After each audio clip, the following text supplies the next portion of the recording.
Also, in Pakistan, we admire President Xi Jinping as one of the great statesmen of the modern world. We have admiration for him in Pakistan for two particular reasons. One, his commitment to fight corruption. The commitment that a society there must be rule of law in a society. In other words, the powerful must be brought under the law. And corruption is, when it destroys a country, it is when there is a corrupt elite which does not bring itself under the rule of law, and they are the ones who do the maximum damage. So I have watched the corruption drive, anti-corruption drive of President Xi Jinping, and we here in Pakistan are very impressed by the way he has so many high-level officials, ministerial-level people have been held accountable for their corruption. Secondly, and the most remarkable thing about China, which we all admire, is that the way they have brought so many millions of people out of poverty. The figure we are told is almost 700 million people have been brought out of poverty in the last 6-7 years. And recently, China announced that China has finally eliminated extreme poverty. So this is, I think, one of the most remarkable achievements of any human society. I don't think there is any precedent in history of a society achieving these great goals.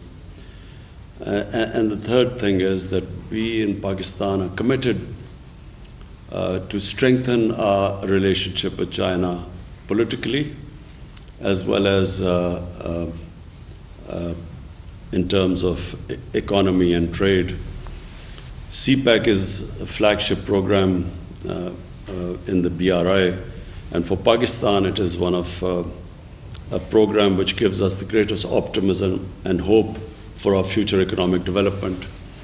And we have a high-level committee now to follow the CPEC projects. I'm going to Gwadar next week to oversee the projects, the pace which they are moving on, and to make sure that we meet our timelines. And then I'm hoping, Chinese labor also. yes, meeting the Chinese labor, who are working here, and yes, talk to them, interact with them. But also, I look forward to my trip to China, which is in the offing in the next month, 2 months, and to further strengthen both our political ties and our economic ties. Please go ahead. So, as Your Highness just say, that in 2020 the Communist Party already make a huge success in helping its people eliminate poverty. Also, it helps the country to navigate its people throughout the pandemic while achieve the positive GDP growth. So the CPC is continually using its people-centered policy, so towards its people and towards governing this country. So how do you comment on this people-centered policy, and how do you think is CPC's role in the development of China? You see, the CPC is a unique model. Until now, we were told that the best way of societies improving themselves is the Western system of democracy. And we were told that that is the best way of progress of a society. But what the CPC has done is that it has brought this alternate model, and they have actually beaten all Western democracies in the way they have brought up merit in the society. You see, what is remarkable, a society succeeds if that society has systems which bring two things forward: meritocracy and accountability. Accountability of the ruling elite, which means a transparent system, which is very important for progress, and secondly, which brings up merit in a society. So until now, the feeling was that democracy is electoral democracy is the best way where you get merit, leadership based on merit, and then hold that leadership accountable. But what CPC has done is that without that electoral democracy, it has actually achieved that and much better. What I saw in China when I visited the Communist Party headquarters and when they gave us briefings, their system of sifting talent and then grooming it and bringing it up, for me, is probably more remarkable than any democratic electoral democracy does not bring up that sort of meritocracy or can hold people accountable. And third thing is that it's a very flexible system. You know, when they want to change something, that system allows them to bring a change. In our society, for instance in Pakistan, even in Western democracies, it's very difficult to bring change in a system because you're stuck in so many regulations, and democracy straitjackets you. So you cannot always do what is the best for the society because of all the impediments in our system. Whereas I find that in the greatness of the way China has improved so quickly is because they make changes very quickly. They feel that something is not working, they change it. The system allows them to change. And fourthly, of course, the long-term planning. They plan so far ahead. Sometimes in a democracy, you only, I mean in an electoral democracy, you only look for the next 5 years and it contradicts long-term planning.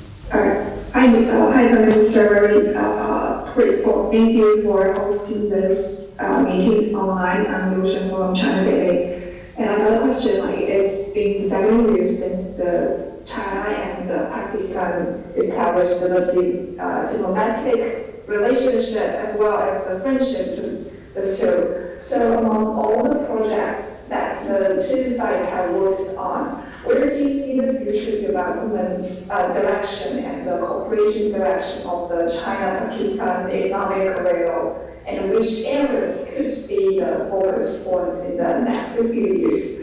And how do you think of the importance of such cooperation for both countries? Thank you. Yes, thank you. You see, for me, where I see this relationship moving ahead, and I mean the economic relationship, because there is the political relationship which is also very strong and moving ahead. But purely the economic relationship, I see the next phase of CPAC. And the next phase is for Pakistan, which is very exciting. We have these special economic zones, and we hope to attract Chinese industry into these special economic zones by giving them incentives, because in Pakistan the labor is much cheaper than in China, so we hope to attract that industry which will benefit from our cheaper labor. And secondly, where we really want help from China, and we're already working on it, is agriculture. Because in China, the productivity, your agricultural productivity is much higher than Pakistan. Pakistan is basically an agricultural country. And we haven't really concentrated so much on our agriculture to improve our productivity. So this is the second phase, because almost half our population lives off agriculture. And therefore, we hope that we can really benefit from the latest techniques in agriculture from China. So, Your Highness, my second question is related to the first one. I think you just made a great insight about the Communist Party's way of socialism democracy and also the Western-style electoral democracy. So my second question is, how do you view the leadership style of Xi Jinping as the core of the CPC party? What kind of image do you think he creates on the international stage? You see, President Xi Jinping, when I spoke to him, and Premier Li, what struck me was that the process which they have come through to become the Prime Minister and the President. They started work 30 years ago, and they started working right from the canton, the real village level. And from there, they worked all the way up. They went through all the processes. So really, it's that long struggle which is what makes a leader. And that sort of process is not prevalent in most of the countries that claim to have electoral democracy. You do not have that sort of process. So you look at the American president, he does not go through that sort of rigorous training for leadership like President Xi Jinping and Premier Li. And the way they work themselves up and the experience they got all the way from village and then to the province and higher levels. So when they get to the top, they are experienced, they completely understand the system, they understand how people live at the bottom, and which is why they have been able to create this wonder of bringing so many millions of people out of poverty. So this is something quite unique for China. You do not see that in any other democratic system. What about their image on the international stage? I think, leave alone the rivalry now between America and China, this economic rivalry. But I can tell you that the world, no matter whatever they think of China, because there's a fear of China's economic dominance now. But apart from that, everyone has to admire what President Xi Jinping has done.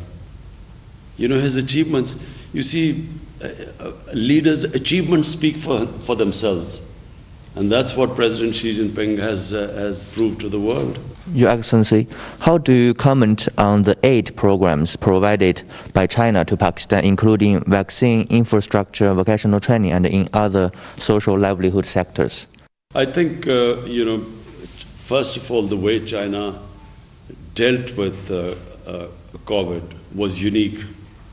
I mean, considering that this pandemic started in China, the way China coped with it, and then when you look at the rest of the world, China really stands out in the way they dealt with this pandemic. And we are very thankful to China because, the way they helped us, the way they donated the vaccine to us. And really, Pakistan is after China, Pakistan is one of those countries which has actually done very well in the way that we dealt with the pandemic, the way which we coped with it. So Pakistan stands out, in this whole region. And one of the reasons is that China provided us the vaccine very early on, and where we immediately vaccinated the health workers. The first thing we did was vaccinate the health workers, and then went for the vulnerable groups. So, the people who were most at risk and we were all worried about were the health workers, because, they had to deal with the patients. And so we were always worried that, if they became demoralized, then, our health system would fail. So when we were able to, thanks to China, we were able to vaccinate them, that gave us a lot of confidence. My name is Liu Xin. It's a great pleasure to be able to talk to you, even via Zoom, on this very prosperous occasion when China is celebrating the 100th anniversary of the founding of the CPC. But this year is also a very special year for China and Pakistan, as both countries are celebrating 70 years of diplomatic relations, 70 years of friendship.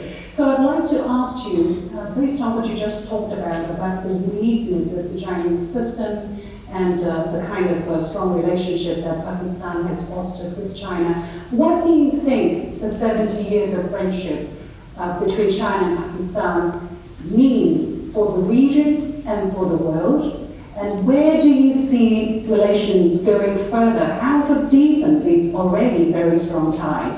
Thank you very much. Thank you. Well, firstly, let me just talk about Pakistan and China first, and then the region. For Pakistan, there was always a very special relationship with China, although our relationship started 70 years ago.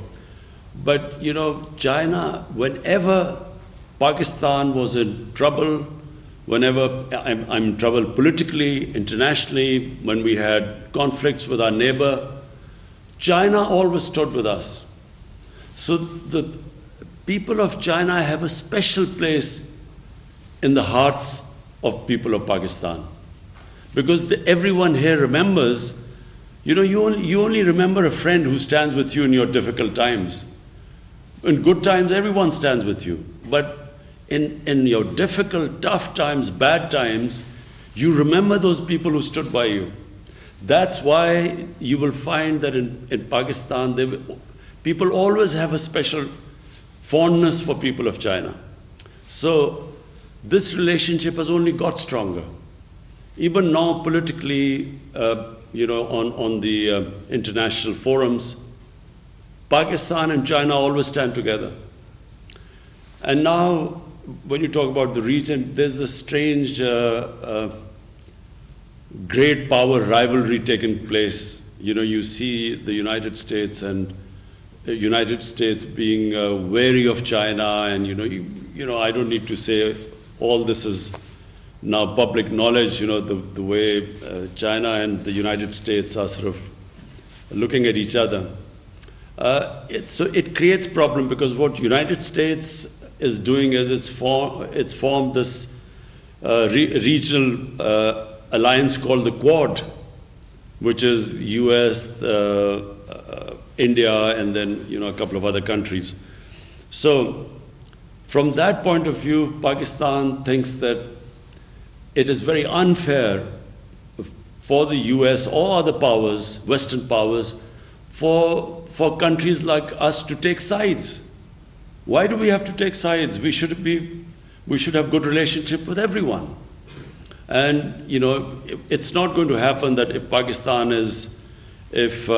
there's pressure put on Pakistan to change its relationship or downgrade its relationship with China. It won't happen, because the relationship between Pakistan and China is very deep.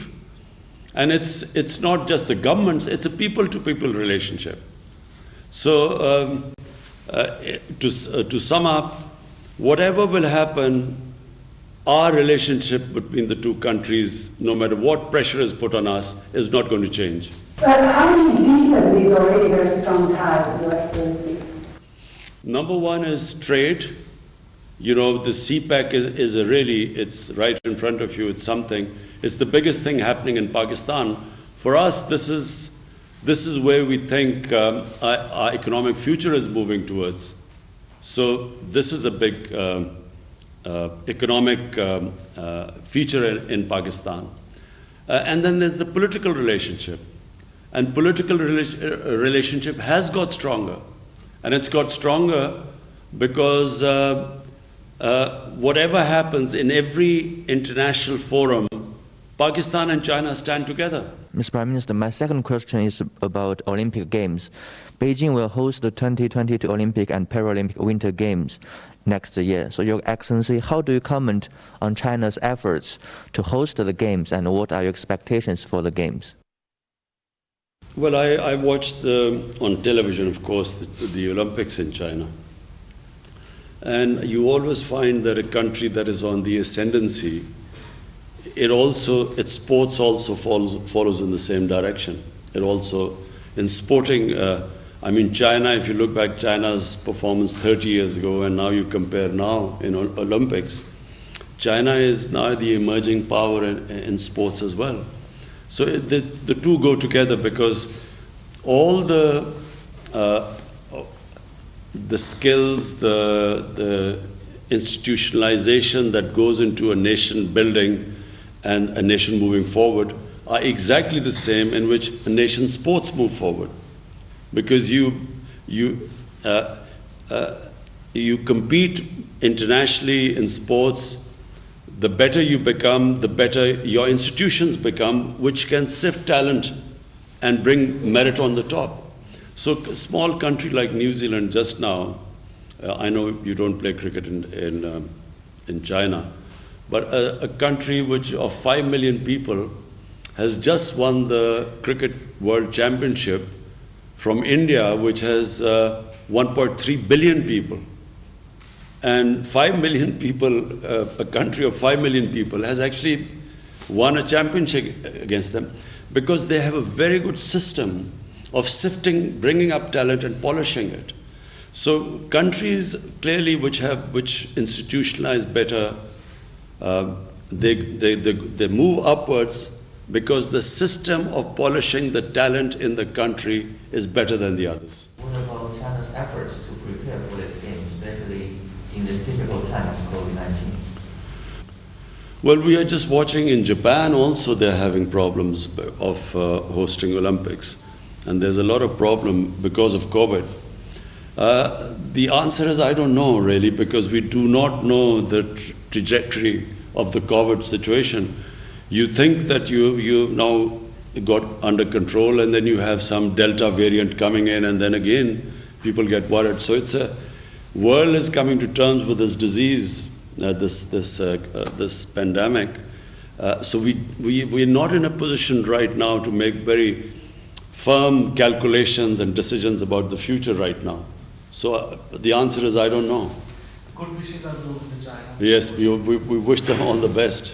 Your excellency मैं ये पूछना चाहूँगा कि चीन की जानिब से Sinkiang में जो मुख्तलिफ इक़दामात उठाए जा रहे हैं उसे अमरीका और चंद दीगर मगरबी ममालिक की जानिब से नस्ल कुशी करार दिया जा रहा है और अभी G7 का जो समिट हुआ था उसका एलामिया जारी किया गया 13 जून को उसमें हांगकांग, सिंकियांग और चंद दीगर जो चीन के इक़दामात हैं उस पर बेबुनियाद तनकीद की गई है तो आपकी इस बारे में क्या राय है? You see, first of all, our interaction with the Chinese officials, that version of what is happening in Xinjiang is completely different to the version of what we hear from the Western media and the Western governments. So, because we have a very strong relationship with China, and because we have a relationship based on trust, so we actually accept the Chinese version. You know what they say about their programs in Xinjiang, so we accept it.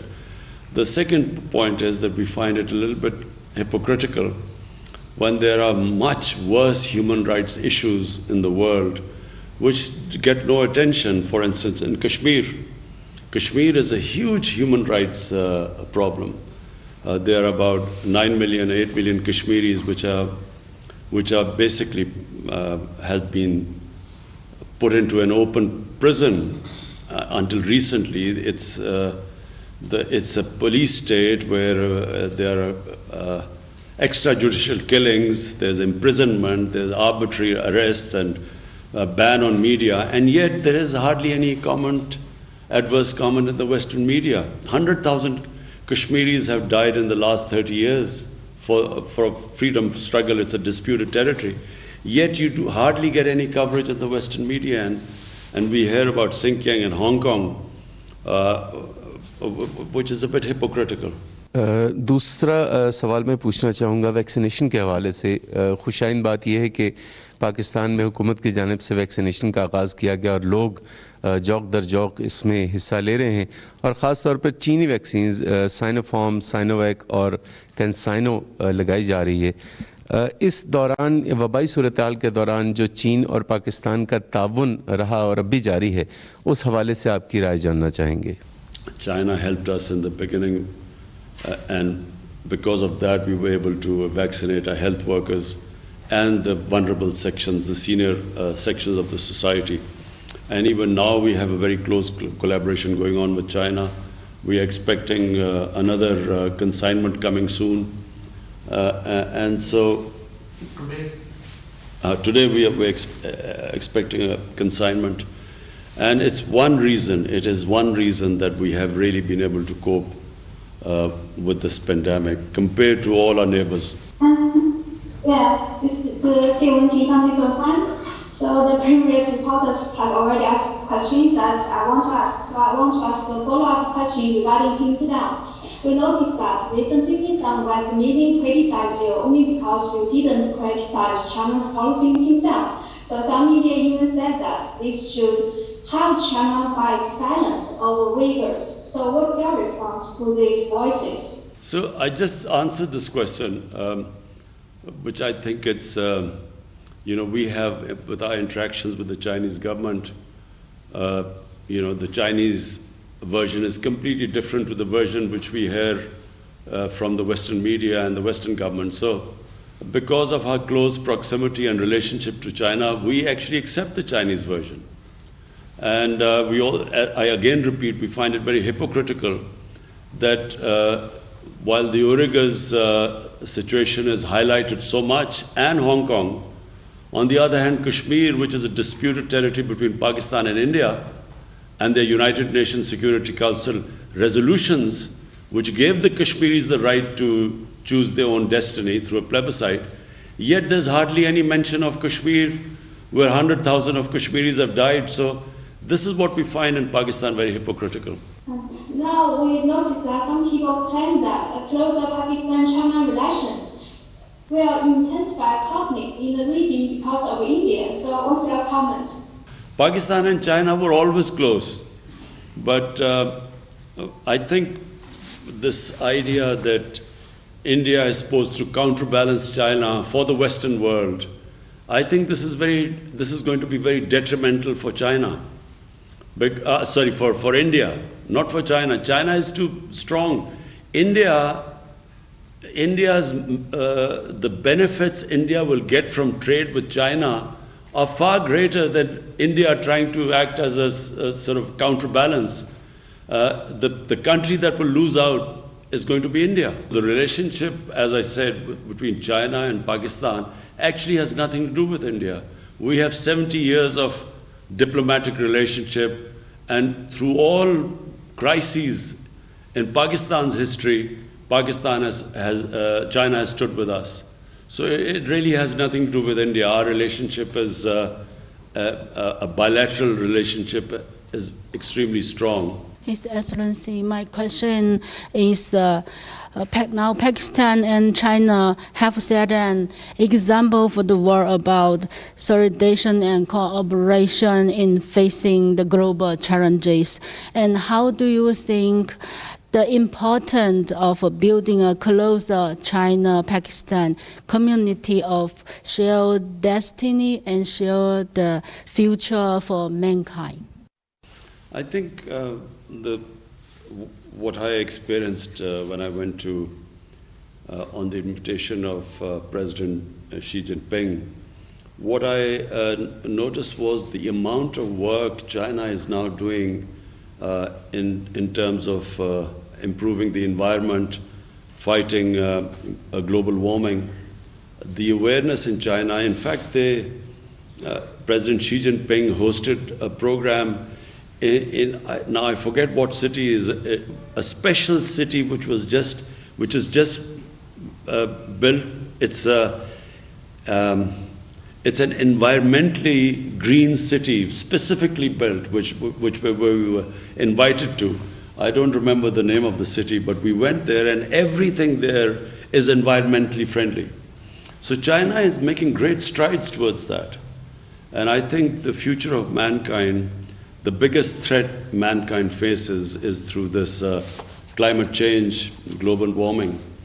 And China really, when President Xi Jinping hosted this conference, he invited leaders from all over the world, and it was just, the theme was how to save mankind from this catastrophe which is called climate change and global warming. Yes.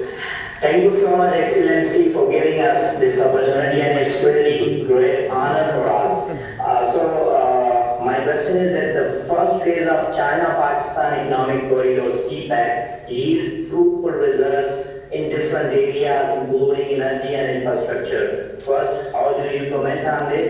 And second, how will China and Pakistan cooperate to ensure the success of second phase of CPEC? Especially, how do you see Sino-Pak economic growth?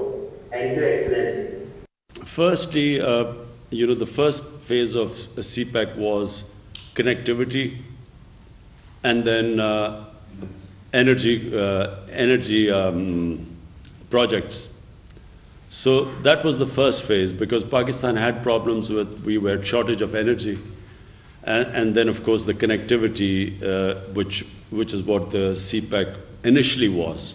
Now the second phase is now deeper cooperation, and that is from Pakistan point of view, the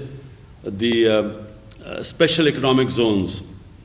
And the idea is to attract investment into these special economic zones, which will help employment in Pakistan, improve our growth rate, create wealth for our country.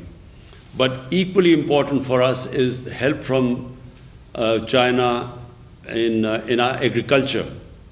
Now, half of our population lives off agriculture, and the productivity of our agriculture, unfortunately, is extremely low.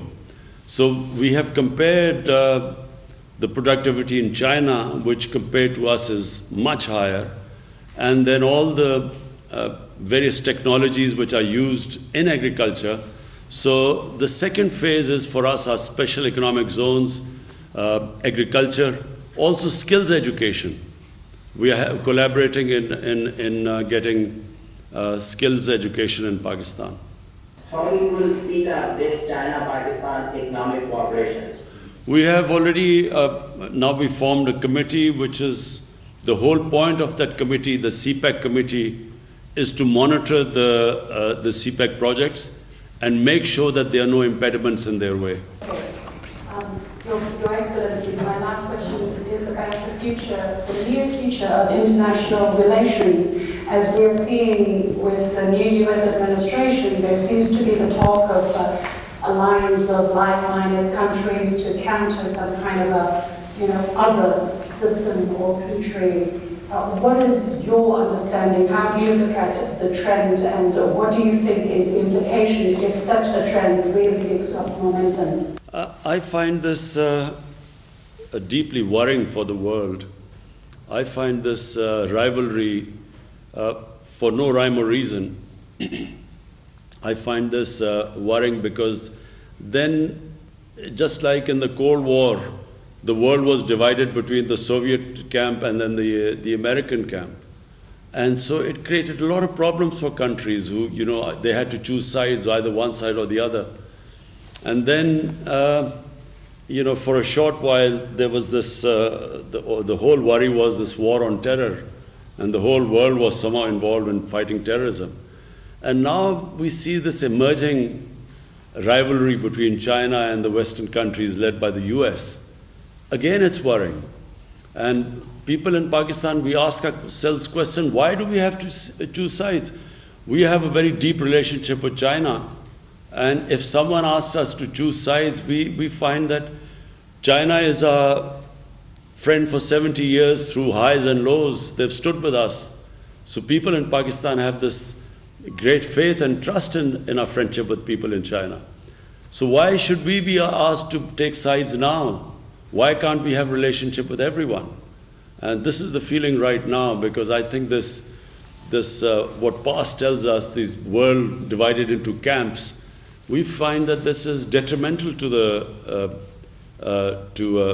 world. How do you see things unfolding in Afghanistan? Well, that's the most difficult question you asked me. Unfortunately, right now we do not have the answer, because no one has the answer. You see, let me just say, the biggest mistake made by the Americans was that they kept on trying to find a military solution in Afghanistan when there was not one. They kept doing the same thing over and over and over again and thought they would get a different result. Because Afghanistan has a history, and they just cannot be dictated from outside. They do not accept outside power intervention. They do not like to be controlled from powers from outside. That's the history. And so even when countries have conquered Afghanistan, like the British did in the 19th century, and then the Soviets invaded Afghanistan in the 20th century, you can invade Afghanistan, but when you stay there, it is very difficult to control the country because they are very independent-minded people. So this war in Afghanistan went on too long. It has created deep divisions in the Afghan society. When a war goes on for that long, when on both sides people have died, families have suffered, to bring them back together is not very easy. It takes time. And now what you're seeing in Afghanistan is that the moment the Americans decided there was no military solution, they gave a date of exit. And the moment they gave a date of exit, the Taliban, who were opposing the Americans, considered that as a victory. Now, when they think they won the war, it's very difficult to make them, from Pakistan point of view, to make them then come to some sort of a political settlement becomes very difficult. One, because the war went on too long, there are deep divisions. Secondly, once they feel they won the war, it's very difficult to make them now get back together. And so the worrying thing for Pakistan is that if Afghanistan has a civil war there, just like it had civil war after the Soviets left in 1989, then the consequences will be, after Afghanistan, the country that will suffer the most is going to be Pakistan. Because, we have a long border with Afghanistan. Taliban is basically a Pashtun movement. And there are more Pashtuns in Pakistan than Afghanistan. Half the Afghanistan population is Pashtun. So the worry here is that we will be deeply affected by if there is a civil war. So therefore we want there to be a political settlement at all costs. So before concluding this session, I would like to inform the media that Prime Minister has written a special congratulatory letter to President Xi on CPC's 100 years anniversary. Also, Prime Minister has written an op-ed that will appear in Chinese media. I believe this opinion piece, and also keeping in view the close relationship and kind of the way CPAC is going, we will interact with Chinese media more regularly, and we will keep inviting friends from Beijing, Shanghai, and also from here. And thank you very much for being part of this session.